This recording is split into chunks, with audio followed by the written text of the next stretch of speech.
สวัสดีครับสวัสดีครับสบายดีพี่น้องอายเอ่ยน้องนี่ก็บ่าวเสิร์ชจะพาพี่น้องกินสมมะม่วงพี่น้องสมมะม่วงมะม่วงมะม่วงหยังบ่รู้พี่น้องมะม่วงน้อยๆหน่อยพี่น้องกดไลค์กดแชร์กดติดตามให้นำเนาะนี่พี่น้องมาเด้อพี่น้องเอ้ยแซ่บๆนำกันแจ่วหวานพี่น้องมื้อนี้แจ่วหวานโดนๆกินเทื่อหนึ่งพี่น้องกินบ่อยแล้วก็บ่ดีต่อสุขภาพพี่น้องพี่น้องกินนำกันดูเลยนี่นี่ยังบ่ได้กินเลยหิวข้าวหิวครับแล้วพี่น้องเอ้ยนี่อื้อฮือจักมะม่วงหยังอะอืม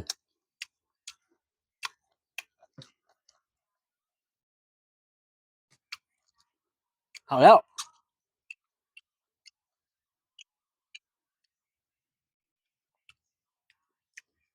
อืมอืม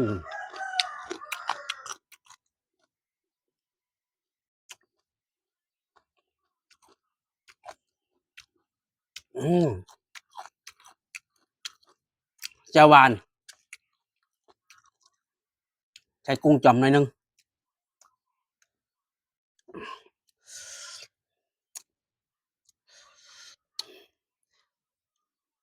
เห็นแต่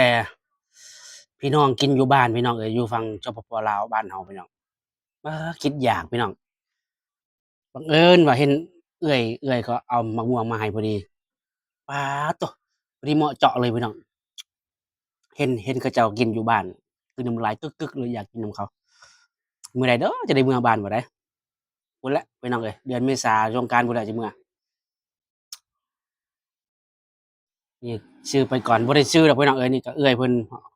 มาให้พี่น้องเอ้ยอือกินอื้อฮือ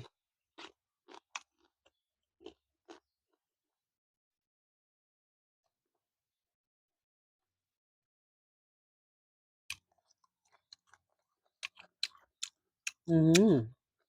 ทำนี้ไม่ได้เสียบน่าจะเป็นม่วงเบาแล้วพี่น้องเนาะ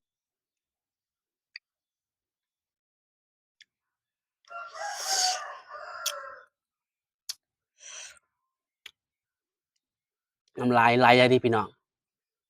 ติ๊งๆว้าวพู้นเจ้าถิ่นก็ได้อยากกินนำขอกินนำพี่น้องเอ้ยพู้นว่าเพิ่นบ่ได้ดอกพี่น้องเอ้ยเพิ่นทุกที่พี่น้องอยู่ไสอยู่หั้นพี่น้องเอ้ยถ้าเราไปไสก็ไปนำตามเจ้าถิ่นก็บ่ได้มีขาคือเราเดะเขามีปีกเขามีทั้งปีกมีทั้งขาพี่น้องเดินก็ได้บินก็ได้เจ้าถิ่น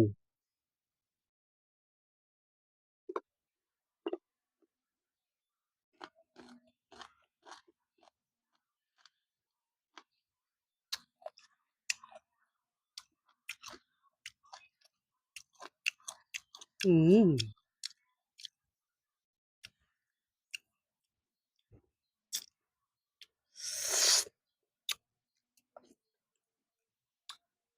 อืม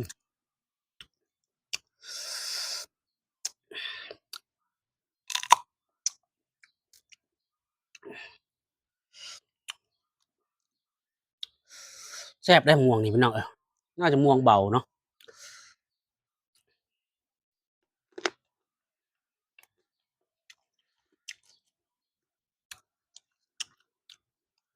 กินเผ็ดเป็นน้ำมันต้องเปรี้ยว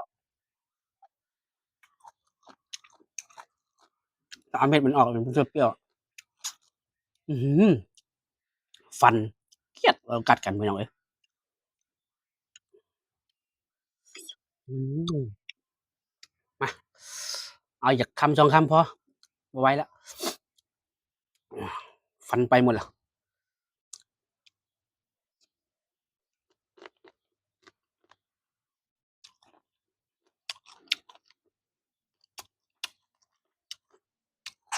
อืม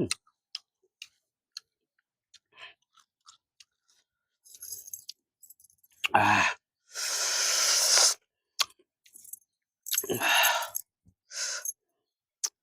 สุดยอดสุดยอดจริงๆ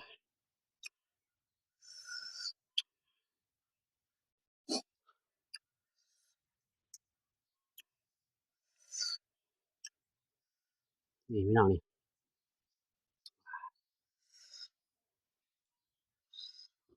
อืม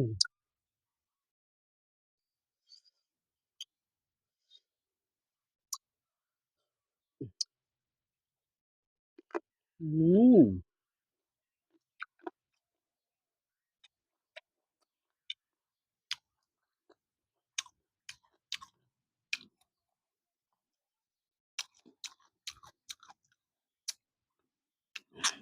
อื้อฮืออะโอเคพี่น้องไปก่อนบ่ไหวแล้วสมคักสมแหน่อืมลูกน้อยๆนี่ส้มแค้วเฮาเค็ดแค้วพี่น้องเอ้ยไปกันครับผมแซ่บอยู่แต่มันเอาไว้นำแค้วแค้วรับบ่ได้พี่น้องอย่าลืมกดไลก์กดแชร์ให้นำพี่น้องกดติดตามให้นำเอาจักคำหนึ่งกำลังแซ่บยำบ่ไหวมันแค้วมันเค็ดแค้วอู้ยนี่กรอกกินลงไปนี่เวลากินน่ะอย่าไปค่อยๆกินนี่กรอกลงไปไข่มะม่วงหยาดโบกอะอืมหน่อยติ้งติ้งติ้งติ้งติ้งติ้งเลย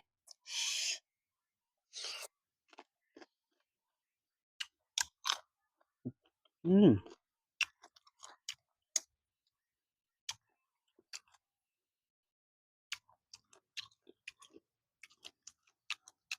อืมยังสิ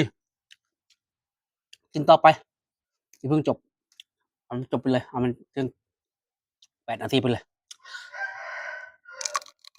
อู้ยกรอบนี่เวลากินนะพี่น้องนี่นี่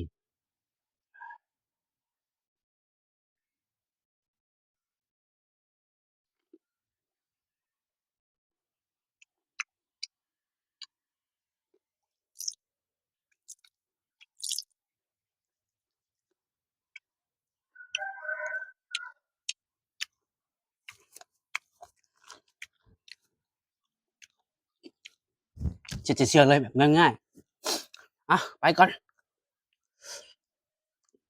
คลิปนี้ก็ขอจบเพียงนี้พี่น้องอย่าลืมกดไลก์กดแชร์ให้นำกดติดตามให้นำพี่น้องเนาะ